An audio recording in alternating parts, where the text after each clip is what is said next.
हम लोग अपने 2025 के सेकेंड मंथ यानी फरवरी में आ चुके हैं ना। आज कितनी तारीख है? 1 फरवरी और सैटरडे है। तो आज पहले शनिवार को हमारे जो सिलेबस में पहला शनिवार सुरक्षित शनिवार का है, उसका टॉपिक क्या है? भूकंप।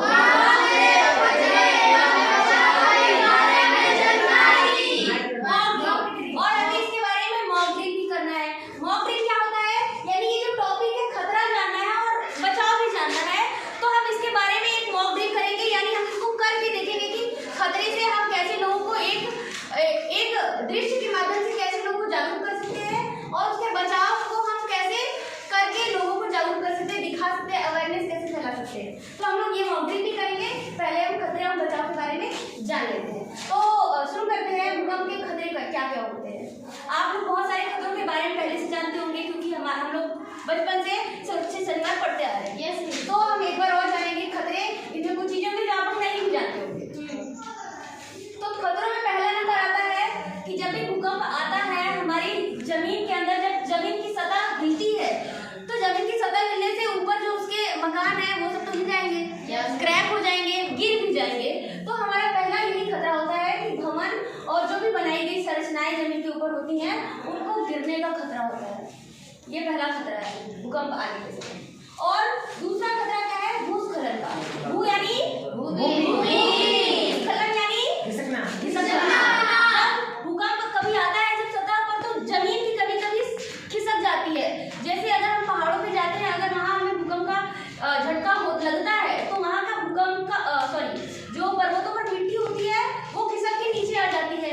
जब पर्वतों की मिट्टी खिसक के नीचे आती है तो कुछ लोग दब जाते हैं, कुछ लोग जो पहाड़ पे बोया जाता है फसल वो बर्बाद हो जाता है, मकान ढह जाता है और रास्ते भी ब्लॉक हो जाते हैं। तो बहुत सारी समस्या का सामना करना पड़ता है भूस्खलन की वजह से। तो इस पर खर्चे भी बहुत आते हैं, सरकार को फिर से रोड बनवाना पड़ता है ना। जिसका घर का बीमा है तो उसको सरकार को उसका ऋण देना होता है बीमा का।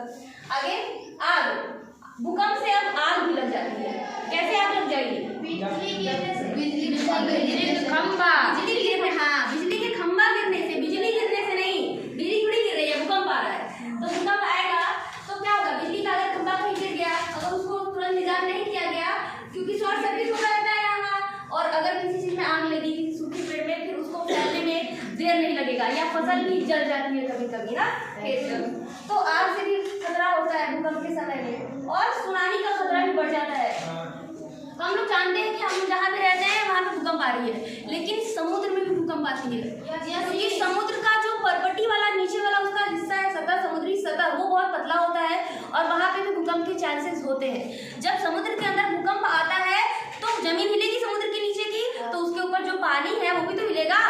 जब वो पानी में कंपन होगा तो लहरें उठेंगी, और बड़ी बड़ी लहरें, जब भयानक भूकंप आता है अधिक तीव्रता का, तो समुद्र की लहरें बहुत ऊपर उठती हैं और तट से टकराती हैं और बहुत ज्यादा जानमाल की क्षति होती है। सुनामी का खतरा भी होता है। आफ्टर शॉक एक वर्ड आ रहा है। आफ्टर यानी शॉक मतलब झटका। बाद वाला जो झटका हमें लगता है, बिजली का शॉक लगता है, तो यही झटका लगता है। आफ्टर भूकंप तो आके चला गया, लेकिन उस भूकंप के बाद कुछ ऐसी चीजें होती हैं जो हमें चलते हुए रोड पे दिखती है। अरे इनका तो घर क्रैक हो गया है, अरे ये बिजली का खंभा तो ऐसे झुक गया है, अरे ये पेड़ तो गिरने ही वाला है। तो उस सब चीजों के पास से नहीं गुजरना चाहिए।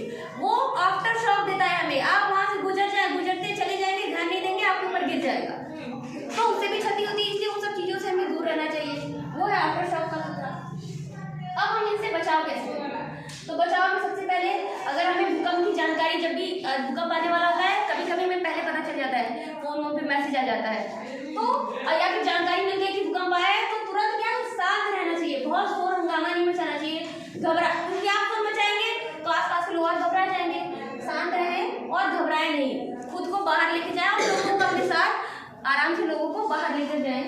और अगर नहीं जाने की अवस्था में है तो क्या करना है? अगर घर के अंदर हो तो मजबूत मेज या डेस्क अगर आपके रूम में है तो उसके नीचे छुप जाए। अगर नहीं निकलने की स्थिति में 8-10 मंजिला ऊपर है, लिफ्ट भरी पड़ी है, आप नहीं जा सकते, कुछ नहीं है, तो ऐसे करना चाहिए। और अगर रूम से बाहर है तो किसी बिल्डिंग के नीचे ऐसे नहीं खड़ा रहना चाहिए, कहाँ खुली जगह पे जाओ, मैदान, वहाँ पे खड़े हो जाए और इमारतों खंभों से भी दूर रहना है, कहीं इमारत का खंभा आपके नीचे ना गिरे, आपके ऊपर ना गिरे। तो आसपास ये सब चीजें देखकर हम लोग को उस जगह पे खड़ा होना है। आगे भूकंप के बाद जो हम लोग ये आफ्टर शॉक पढ़े थे, उसके बाद क्षतिग्रस्त इमारतों से दूर रहे, क्योंकि भूकंप आने के बाद वो क्षतिग्रस्त है, तो ऐसी इमारतों और खंभों से हम लोग को दूर रहना है। इस तरह से हम बच सकते हैं और लोग का बचाव कर सकते हैं। आज हम लोग ये सब विद्यालय में पढ़ लिए और आप लोग जब बाहर जाएंगे तो आप लोग दूसरों को भी बताएंगे, कभी ऐसी आपदा आई तो आप दूसरों की मदद कर सकते हैं कि नहीं? कर सकते हैं।